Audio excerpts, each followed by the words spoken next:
Patriots versus Houston Texans. We can talk about the Patriots finding a way to win. We can talk about Drake May getting to the conference championship in the second year. We'll get to them. There's plenty to talk about in them. Good season, continuing to do what they need to do. We have to talk about the Houston Texans. And there's only one way to frame this conversation. Only one thing people are talking about online in the media. And that's the fact that CJ Stroud has completely fumbled one of the greatest defenses in modern NFL history. And that's the fact that CJ Stroud, after what was one of the most dominant, efficient rookie seasons of all time, looks like a straight up bad quarterback. And I'm kind of shocked by this, but not really when you think about it. The framing of the conversation around the nation seems to be CJ Stroud's done. And that I don't know if they can really have any faith running this back at the current state he's at, mentally with the pocket trauma he has, developmentally with the lack of poise and decision-making that's gone on over time. Kind of feels like we're kind of going down a road that might not be great for CJ in Houston. Two things that we need right now. We need therapists for CJ Stroud and also CAT scans, because there's no way to excuse to figure out like what happened. There has to be something internally that we just can't see with our own two eyes. Last game they won in the wild card round. We came up here and we talked about it. And what did I say up top? Do you remember the first thing I said about CJ Stroud? I said, "What the fuck is this guy's problem, man?" Oh yeah. I said, "What is this? What is this deal?" Like, I spent the past year and a half defending him, saying last year when things went poorly in the sophomore slump, offensive line fell apart, weapons weren't great. We see that Bobby Slowick got fired. There was reasons to understand why he wasn't able to live up to the expectations of being a clear-cut top 10 quarterback after his rookie year. You ask him, who's a top 5 quarterback his rookie year. I understood it. Sophomore slumps happened for a reason. Everything fell apart around him. That's still the case this year. The supporting cast still isn't great. It is not so bad that you have the most incomprehensible, poor decision-making of all time. So I'm once again presenting to you the question, what is his deal? Because I straight up do not understand this downfall. I don't get it. I think the pick six was... I've never seen a game like that in my entire life for the first half. That was one of those ones where I've seen bad plays, and I've seen people be stupid. Also, this dude is hilarious. He just plays with toys before the game. They're showing his workout routine. Is he throwing out a yo-yo? He has a lot of swatting flies. He's got trinkets on the floor. That's what we do with Blue. It's hilarious. But that's crazy. The decisions that he was making were just completely unnecessary. And again, like the pick six that he threw should not, that ball should have been dirted. There's no reason why he should have even thought to try and throw that ball, because at that point, like, the play starts off bad anyways, because your tight end trips over your offensive lineman because Milton Williams gets insane push. And so when they're showing the view from behind CJ Stroud, like, you can see who he's trying to throw to on the second level. Yeah. Brother, you are not going to get that ball there. It's not going to happen. You have to dirt it. And so I do think that, like, coming into this game, we talked about the wild card round against the Steelers and was like, you know what? It's fine. You have a great defense. You played the worst you will ever play. It can't get any worse. You can't get any stupider than what you were last year. And he had to listen to us and was like, I promise you I can get insanely ignorant in here. Like, I promise you. I can go deeper. I can get dumber. I've never seen a play where, like, of course I've seen so many hospital balls, and I understand what that term is, bro. But I never seen a play where a quarterback throws a ball to what's his name? Schultz. I think he's your tight end. Yeah. Schultz. He throws the ball to Schultz, and it obviously went behind Schultz, and he tore up his knee trying to catch that. That was Stover. Schultz already got hurt early in the game, which that is also an element. Nico Collins didn't play. Schultz got hurt in the first half. Stover tore his ACL reaching for a ball to his right while sliding to his left because it was so inaccurate. Far right, bro. Far right. Jeez, it was so bad. Yeah, you were saying he decided to act more stupider. Yeah. That's what it is, really. Like, he's obviously capable of being an accurate thrower. We've seen him be capable in his rookie year, standing in the pocket with poise. He is unbelievably unpoised. There was a play in which he had moderate pressure up his right side that was like, just take a step up and continue to look downfield. And he like tucks the ball and enters like a little sprint where he's like erratically moving around the pocket. Like, it's insane. Like, it's the most unpoised thing I've ever seen. It looks like somebody who is like a 9-to-5 worker getting thrown into an NFL pocket and has to run for his life. Pure pocket trauma. It's like what we saw from Justin Herbert in his playoff game where he was like running out of the pocket way too fast. We see that a lot. That was Bo Nix's biggest problem early in the season. He was terrible under pressure and like wouldn't set his feet and would like start sprinting right away. This was way worse than both of them. It was crazy. And that was the case. Well, it seemed like he had the internal attitude and perspective that he has to be Josh Allen for this team to win, that he has to be a Superman and make things happen and stretch every play trying to find a window. He is not physically Josh Allen, not mentally Josh Allen, doesn't have the arm of Josh Allen, and doesn't read the field nearly as well under pressure as Josh Allen because those balls that he extended went straight to the other team. I think we keep going back to his rookie year. It's crazy. Even last week in the Steelers game, there were a couple throws that he had downfield that were solid. That obviously that you're not like layering a dot into three people. That it's like, oh, it's the craziest throw, but it's a play that is very good. It's explosive downfield. You showed good awareness to just make that play. Do you hear the standard now? That's crazy. That's the point is that we are at a place with CJ Stroud where at halftime people are arguing on TV, should Davis Mills come in and replace you? That's ridiculous. We're at a spot today where instantly people are talking about, should we even extend CJ Stroud? That's ridiculous. I have no idea what to do with CJ Stroud. I think like for me, I would still extend CJ Stroud. I understand that under no circumstance. Under no circumstance am I extending CJ Stroud right now. Under zero circumstance. I'm not saying you got to give up on him, right? You just don't got to give him the extension right away, like every quarterback deserves. That's fair. Yeah. What I really meant is like for people saying like, oh yeah, whether or not they get rid of him. He has to go. I don't think we're like quite at that point yet. These last two games, you are on your last strike, and most of the time, listen, he's lucky I like you because most of the time, anybody else who has two playoff games like this, get out of here. But you know. So you're lucky you don't look like Baker Mayfield, buddy. That's what I'm saying. If Baker Mayfield had 5 interceptions, get out of town, buddy. I'm gonna give you one more chance. You're lucky you're not Brock Purdy. I'm gonna give you one more chance because most of the time these guys don't get chances. However, you are making my job extremely hard because this type of meltdown happens in like week 7 of the NFL season when the team has lost their first 2 quarterbacks and now they signed some guy off the street and all of a sudden you're going up against the best defense in the league. That's what it looked like. And I think the most damning thing about all of this is that in last game, the Texan defense, they did what they did. They kept the game close the entire way. Then, they broke the game wide open in the fourth quarter.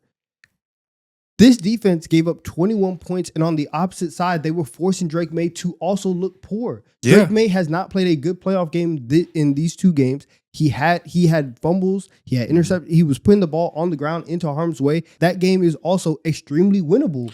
And he has not been able to play like a normal quarterback to get the job done. I can see this team and I understand like, okay, they have time management issues. I think early in the third quarter, they go ahead and burn a timeout off the rip because they can't get a call in. Mm-hmm. I see that. I see, okay, your wide receivers at times, you don't have your full core, obviously. They drop balls, they get tip balls, which leads to interceptions as well. That leads to his horrendous stats that he didn't help himself at all. Okay, I also see that I believe they had like 9 rushing yards in the first half of this game, and then the second half they had 14 rushing yards as well. You have to be unbelievably bad to be having all these things working against you, and while also still being in the game up until the last like 7 minutes or so. Yeah. So what you just described is the Texans don't have a lot going for them outside of CJ Stroud on offense, and that is true. He is not in a good circumstance right now. So to be fair to him, it's not like he's folding with Puka Nacua and Devontae Adams and Sean McVay, right? Not an elite play caller, not an elite receiver room. Pretty good, but Nico Collins was out, so definitely not pretty good without Nico and without Schultz. And the offensive line, while improved, still isn't so good that we're going to say, like, you have ample protection, right? All that's fair. He is equally as problematic as all those things. And that's a problem. We're now 2 play callers in a row where CJ Stroud can't make it work with them. At a certain point, if you're a problem as well as everything else, the quarterback is the root of a lot of things. Maybe some parts of this offense would be better if you were playing better. And you mentioned a little bit ago that you're not ready to give up on him yet in Texans uniform. I suppose I'm not either. I mean, for me, he has until week 1 of the next. Week 1. That's literally like that's how much. Yeah. That's how much leeway. Sure. I guess what we'll say is they don't need to move him this summer or anything, right? They don't need to especially with his age and just how many ways you can cut and bail for the organization around him. You can give him one more year. You probably need to give him one more year. It might be irresponsible unless you see a path that we don't see coming forward this summer that you're not really going to do better than hoping for a CJ Stroud bounce back. Does feel like we're on the path, though, with how 2 years in a row have gone. No real reason to feel optimistic that next year's going to be better unless they make some change tomorrow and get Mike McDaniel or something. Barring something crazy like that, I don't have any reason to have faith in CJ Stroud anymore. We're 2 years removed now. We have more bad years than good years. Kind of feels like we're on the path to it not working out in a Texans uniform. And hoping that he's the next Sam Darnold, he's the next Baker Mayfield, that he can go to another team and kind of get a fresh start mentally and develop for a year and really take his time with the new team and have the second window of his career that we know he's capable of having the level of play like we saw in his rookie year, but maybe there's going to be too much damage with Houston. Man. It does suck because that is the ceiling at this point is like Baker Mayfield. Yeah. But the 3 playoff games also, when you start going down the line, the defense in all three wins have been fantastic. They destroyed old man Joe Flacco in the first playoff game in his rookie year, and they got multiple pick sixes. And that game was like they were ahead and they were gonna win the game, but Joe Flacco threw back-to-back pick sixes. Game went wide open. All that. Then you have last year, same thing. Your defense goes crazy. You were trying to give the Chargers the game, and the defense said no. We are going to dominate the Chargers right now, and we're going to get this game. And then last week is the same thing where that game was 7-6. Like you couldn't put away anybody. And so I'm looking at them, and even if you want to give him the grace of, well, the running game wasn't really going well, and Nico Collins wasn't here. Nico Collins was here last week, and I understand that he got hurt, but he was there for some time, and you had 7 points. And there's been plenty of games where Nico Collins is there and the offense is absolute dog shit. Yeah, so and he's not Justin Jefferson. He's Yeah, and I go back, you have these playoff games, and there's been games this season. The one that sticks out in my head the most is the first game against Jacksonville, where he threw the pick at the end of the game, and them and Jacksonville were going band for who could throw more picks and who can lose this game, and he didn't come through. And so overall, the decision making, the drop off that we've seen in there, that's obviously the most disturbing thing about all of this. And if you thought that you had a guy that was going to be a top 5 quarterback, and now it instantly switches to maybe he can be the 13th best quarterback in the league, that's tough. And it puts so much pressure on DeMeco Ryans and on the rest of this front office to keep this defense cycling in and out and playing at a top 3 level in the league. That's tough, man. 13 is like a blessing. 13 is unbelievably generous. That sounds like a miracle if that was to actually happen. We've fallen so far. In terms of Sam Darnold, Baker Mayfield. No, I know what you're saying. Yeah. I'm just saying that right now, CJ Stroud has a lot of room to go to make me feel confident in him being 13 next year. Can you be 17th? Him or Bryce? Can you be 18th? Hey, man. That's a hard conversation given we don't really know what Bryce is. I need a more concrete idea of who a guy is. But I don't know. They present equal issues of me believing them. It's a coin flip right now for y'all? Yes. I'm going to go towards CJ Stroud just off of priors. But if I didn't know who these guys, if I didn't know their heights, maybe I would feel differently. Okay. But the physical constraints of Bryce, I think I'm at the point where I'm never going to feel great about that. So that's a hard one for me to say. But I don't know. I'd rather have Bo Nix next year. Oh, 100%. Yeah. 100%. I'd rather have, obviously, Brock Purdy. I'd rather have Hurts next year. Yeah. Which that's hard for me to say. I would rather have Cam Ward or Stroud next year. Oh, fucking easily Cam Ward. I have all the faith in the world that I can just paint him anything in my mind that he can be nowhere to go but up with a good OC, hopefully. So that's easy. CJ Stroud or Tyler Shough? Well, I don't know. Through what we've seen, another hard one because I don't know if I should get too over my skis with the Tyler Shough thing. So based on he's 26 years old. I don't know. I'm not going there. I don't know how much momentum he has. Is he older than? Yes. Damn. He's a lot older than CJ Stroud. Yeah. So I don't know where I'm going with that one, but I don't know. We're having conversations we never thought we'd have. And Kyler or CJ Stroud? Fuck, you're making this difficult today. I don't know. They're right next to each other. But see, none of these I'm easily saying CJ Stroud. And that's a problem. Yeah. We could look stupid and he could bounce back. We know he's capable. He can make throws. He is not incapable. He has the body, the arm, the ability to do that. We've seen a whole NFL season of him making good decisions and being a top 10 quarterback in the league. So I am not selling my entire stock. Mm-hmm. I'm selling 90% of it. I'm holding a little bit just to say that if this changes next year and he bounces back, I'm not going to say I ever completely written him off. Yeah. But I'm damn close. Also, we keep saying that I just checked it, that he said that he was a top 5 quarterback. He said he was a top 3 quarterback. That's what makes it hard. He put it on himself. He Patrick and who else? Said Pat, Lamar, Stroud, Josh Allen, then Dak. He said myself. Yeah, Josh Allen and Dak. And that's what makes it hard too, is that there is all these like real tangible things he got where it's at, and like it's tough, right? All the things we've been talking about. On the emotional side of this, he was moving like Pac after that rookie season. He was moving like he thought he was Joe Namath here as a rookie superstar, going to be here forever. Just doing a media tour with Micah Parsons. The famous moment in year 2 where he little broed Caleb Williams that I think is overblown a little bit, but people won't forget it. So I guess I can't forget it either. No, that was it was a crazy like. Sure. Basically, pull Caleb Williams back and Yeah. like. No, you're going to listen to what I got to say. Yeah. So I get it. All of that. That was insane. The thing said he was a top 3 quarterback in the league, which he did play at elite level. So like for a quarterback who clearly produced at top 10 level to feel he's number 3 on in the moment, okay, so be it. Everybody has confidence. Yeah. Does take some goddamn gumption to be a rookie and to say that, even if you think it's true, to say that in a public forum as a rookie, abnormal to say the least. I think next year, a little odd, a little ahead of yourself. most definitely, yeah. Like he was on. Did he have a podcast with BR and Micah Parsons or whatever? Yeah, he was all over the media with Micah, making superstar statements, saying carrying himself like a superstar. Yeah. Which again, I didn't hate it in the moment. I'm not going to pretend it was outlandish given where the trajectory he was on. Most people with rookie years that he had probably are superstars, right? Like that was the best rookie year in modern history outside of Justin Herbert. Those are the 2 best ones. Justin Herbert didn't fall off in year 2 and 3. So like, it's probably safe for him to assume I'm that guy. Now you look crazy. Now you look insane. Yeah. I'm with you. I didn't think it was wild. I like CJ Stroud at the time, so it's like, all right, cool.